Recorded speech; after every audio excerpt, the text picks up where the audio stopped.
میں نے خواب میں جو بزرگ کو دیکھا وہ یہ نہیں ہے. تو وہ وہاں سے اٹھ کر کے چلے آئے. کہا کہ میں یہ بزرگ کو خواب میں نہیں دیکھا. چراغ ہند رحمۃ اللہ علیہ نے پوچھا یہ مولوی کیوں آیا تھا؟ کہا کہ حضور بیعت کرنے کے لیے آیا تھا. کہا پھر کیوں نہیں ہوا؟ کہا پتہ نہیں اس نے کچھ اور چہرہ دیکھا ہے. تو چراغ ہند ناراض ہوئے. پوچھا کہ دیکھو یہ جاتا کہاں ہے؟ مولوی صاحب کہاں آئے؟ مولانا کبیر الدین سیدھے مخدوم اشرف کے پاس آئے. اس وقت آپ ایک مسجد میں جلوہ بار تھے چند مریدین کے ساتھ. جیسی مسجد میں مولانا کبیر الدین آئے پہلی نظر میں پہچان لیا خواب میں آنے والے یہی بزرگ تھے. خواب میں تشریف لائے, مخدوم سمنا کے پاس اپنا سب کچھ نچھاور کر دیا اور سلسلہ اشرفیہ میں داخل ہوئے. مخدوم سمنا کے ہاتھ پر بیعت کیا اور اسی بیعت کے تھوڑی دیر کے بعد چرچا ہو گیا مولانا کبیر الدین چراغ ہند سے مرید ہونے گئے تھے لیکن ان کی محفل سے اٹھ کر کے آئے مخدوم سمنا کے مرید ہو گئے. چراغ ہند پرانے بزرگ ہیں, مخدوم سمنا نئے بزرگ ہیں, ابھی ابھی آئے ہوئے ہیں.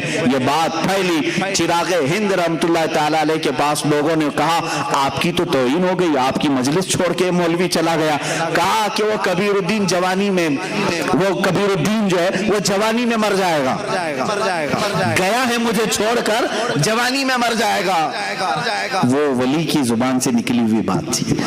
مولانا کبیر الدین کو جب سنایا گیا کہ انہوں نے تو تمہارے لیے یہ جملہ کہہ دیا کہ کبیر الدین جوانی میں مر جائے گا, تو اپنے پیر و مرشد کی بارگاہ میں آئے ملول خاطر ہو کر. کہا کہ حضور بڑی بات ہو گئی, چراغ ہند نے میرے متعلق یہ کہا. مخدوم سمنا رحمت اللہ تعالیٰ علیہ کی بات دیکھیں. کہا تم کیا چاہتے ہو؟ اپنی مرید سے کہا تم کیا چاہتے ہو؟ تم بھی اپنی زبان سے کچھ نہ کچھ بولو اور اللہ اسے پورا کرے گا, اللہ اسے پورا کرے گا.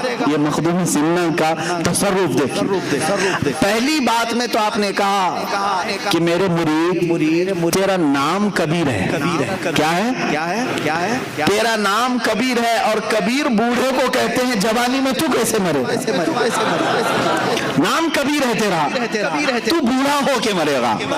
مخدوم سمنا نے کیا کہا؟ تو بوڑھا ہو کر کے مرے گا. تھوڑی دیر مراقبہ کیا, کہا لیکن انہوں نے جو کہا ہے وہ بھی بات ہو گئی ہے, وہ بھی اللہ کی بارگاہ میں قبول ہے, دونوں کی زبان سے نکلا ہے. تو مخدوم سمنا نے کہا تو کچھ بول تیری زبان سے, تو کیا چاہتا ہے؟ کہا کہ حضور میں کیا کہوں, وہ بڑے ہیں, بس انہوں نے میرے لیے جو کہا ہے وہ ان کے لیے بھی ہو جائے. انہوں نے کہا نا جوانی میں مر جائے, میرے لیے جو انہوں نے کہا وہ ان کے لیے بھی ہو جائے. بات آئی گئی, یا اولیاء کاملین کی بات کو ہلکا نہ سمجھو میرے عزیزو. گفت ہے خدا بوت, یہ کہا گیا ہے فارسی میں گرچہ از حلقوں میں عبداللہ بوت. اگرچہ یہ عبداللہ یعنی اللہ کا بندہ کہہ رہا ہے لیکن اولیاء کے زبان سے نکلے ہوئے کلمات اللہ کے ہوا کرتے ہیں.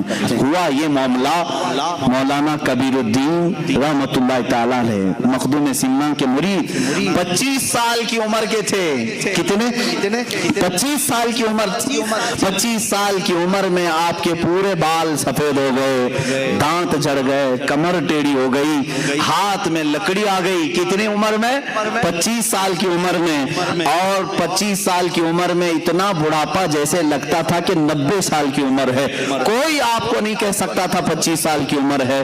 اور اس 25 سال کی عمر میں آپ نے لکڑی بھی لے لی, سفید بال, کمر ٹیڑھی. لیکن ادھر چراغ ہند رحمت اللہ تعالیٰ ان کے مولانا کبیر الدین کے انتقال سے 5 سال پہلے ہی جوانی میں وصال کر گئے, وہ انتقال کر گئے. چراغ ہند ان کی زبان سے جو نکلا وہ بھی ہوا, اور چراغ ہند نے جو کہا تھا وہ کیسے ہوا؟ 25 سال کی عمر میں ہی مولانا کبیر الدین کا انتقال ہوا. لوگوں نے کہا کہ حضور آپ نے تو فرمایا تھا بوڑھا ہو کے مرے گا. مخدوم سمنا نے فرمایا تم نے نہیں دیکھا, وہ بوڑھا ہو کر کے ہی مرا ہے.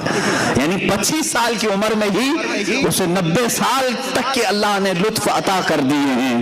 زندگی کی جتنی بہاریں تھیں اس نے 25 سال کی عمر میں دیکھ لیا.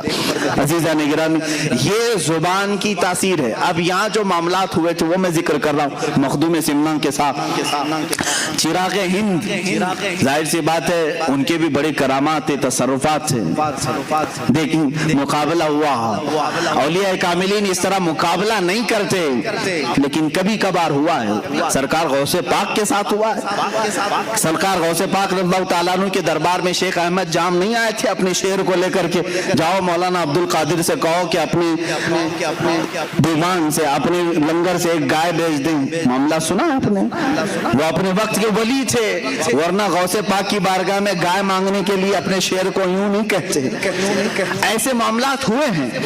مخدوم سمنا ایک بار بیٹھے ہوئے ہیں مسجد میں، لوگوں کو تربیت دے رہے ہیں، مریدین بڑھ گئے۔ چراغ ہند نے دیکھا، باہر سے انہوں نے پتہ نہیں ہاتھ اٹھائے یا کچھ کیا تو پوری مسجد میں آگ کی جیسی گرمی بھر گئی۔ اتنا گرم کہ جیسے آگ کے شعلے اٹھ رہے ہوں۔ ایک دو تین کرتے کرتے لوگ اٹھنے لگے، سب جانے لگے۔ ظاہر سی بات ہے کون گرمی کو برداشت کرے گا؟ تو مخدوم سمنا رحمۃ اللہ علیہ کے چند مریدین تھے باقی رہ گئے جو گرمی کو برداشت بھی نہیں کر پا رہے تھے۔ مخدوم سمنا رحمۃ اللہ علیہ نے کہا کہ یہ صرف لگایا ہوا چراغ ہے، چراغ ہند نے کیا تھا، اس چراغ کو تھوڑے سے پانی کی ضرورت ہے، اس گرمی کو ہلکا کرنے کی تھوڑے سے پانی کی ضرورت ہے۔ مخدوم سمنا رحمۃ اللہ علیہ کے بغل میں ایک پانی کا لوٹا رکھا ہوا تھا، آپ نے اپنے ہاتھ میں تھوڑا سا پانی لیا، یوں چھڑک دیا، پانی کی چند قطریں یا بوندیں گری، ساری گرمی غائب ہوئی۔ لیکن چراغ ہند جو باہر سفر پر تھے پیر پھسل کر کے دریا میں ڈوب گئے، ندی میں آ گئے، پانی میں گر گئے۔ مخدوم سمنا نے نہیں کہا تھا کہ چراغ کو تھوڑے سے پانی کی ضرورت ہے، پانی میں پہنچا دیا، اور وہ پانی میں اس طرح ہاتھ پیر مارنے لگے کہ اپنے سلسلے کے تمام اولیاء کو مدد کے لیے پکارا، یہاں تک کہ رسول کریم صلی اللہ تعالیٰ علیہ وسلم کو ندا دی۔ تاریخ میں لکھا ہوا ہے میرے آقا صلی اللہ تعالیٰ علیہ وسلم مدد کے لیے ضرور تشریف لائے، لیکن جلال کے ساتھ ظاہر ہوئے۔ کہا صدر الدین چراغ ہند سے کہ تیری غلطی ہے کہ تیرے شہر میں نیا مہمان بھی تھا اور میرا بیٹا بھی تھا، تو نے دونوں خیال نہیں کیے جس کی وجہ سے تجھے پانی میں دھکیل دیا گیا۔ حضرت چراغ ہند رحمۃ اللہ تعالیٰ علیہ نے اپنی ان تمام کوتاہیوں سے معافی طلب کی، اور ان کے سلسلے کے جتنے اولیاء تھے، مشائخ تھے، وہ سب مخدوم سمنا کے پاس آئے ان کی درخواست لے کر کے کہ اے مخدوم اشرف، آپ اس چراغ ہند کو معاف کر دیں، اگر آپ نہ معاف کریں گے تو اللہ کے نبی بھی انہیں نہیں معاف کریں گے۔ رسول کریم صلی اللہ تعالیٰ علیہ وسلم کی بارگاہ سے اس کے لیے ہم معافی کی طلبگار درخواست لے کر کے آئے ہیں۔ یہ سلسلے کے بڑے مشائخ کو دیکھا، ان کی روحیں آئی ہوئی ہیں، مخدوم سمنا رحمۃ اللہ تعالیٰ علیہ نے انہیں معاف فرمایا، وہ پانی سے باہر نکلے اور پھر میرے آقا سرکار مخدوم پاک کی قدموں میں تشریف لائے اور زندگی بھر پھر آپ کے احترام اور ادب بھی کرتے رہے۔ اولیاء کاملین کے زمانے میں ایسے حالات ہوئے، سرکار غوث پاک کی بارگاہ میں ایک معاملہ ایسا ہوا تھا، آپ نے منبر پر کھڑے ہو کر کے اعلان فرمایا میرا یہ قدم تمام اولیاء کی گردنوں پر ہے۔ سارے جو اولیاء تھے سب نے اپنی گردن جھکائی، بلکہ بعضوں نے کہا بل علی رأسی وعلی عینی، بلکہ ہماری آنکھوں پر بھی، ہمارے سروں پر بھی اے غوث آپ کا قدم ہو۔ سرکار مفتی اعظم ہند نے یوں فرمایا یہ دل یہ جگر ہے، یہ آنکھیں یہ سر ہے، جہاں چاہو رکھو قدم غوث اعظم۔ اولیاء کاملین نے قبول کیا، لیکن اس زمانے میں ایک بزرگ تھے، ان کا بھی بڑا مشہور معاملہ تھا، لوگ ان کے ارد گرد بہت ہوتے تھے۔ انہوں نے کہا میں شیخ عبد القادر جیلانی کے قدم کو اپنی گردن پر نہیں محسوس کرتا، میں ان کے قدم کو نہیں مانتا۔ اتنا کہنا تھا، غوث پاک کی بارگاہ میں جب ان کے متعلق کہا گیا، آپ نے اعلان فرمایا اگر میرا قدم اس کی گردن پر نہیں ہے تو پھر کسی خنزیر کا ہوگا، کسی غلیظ جانور کا قدم ہوگا۔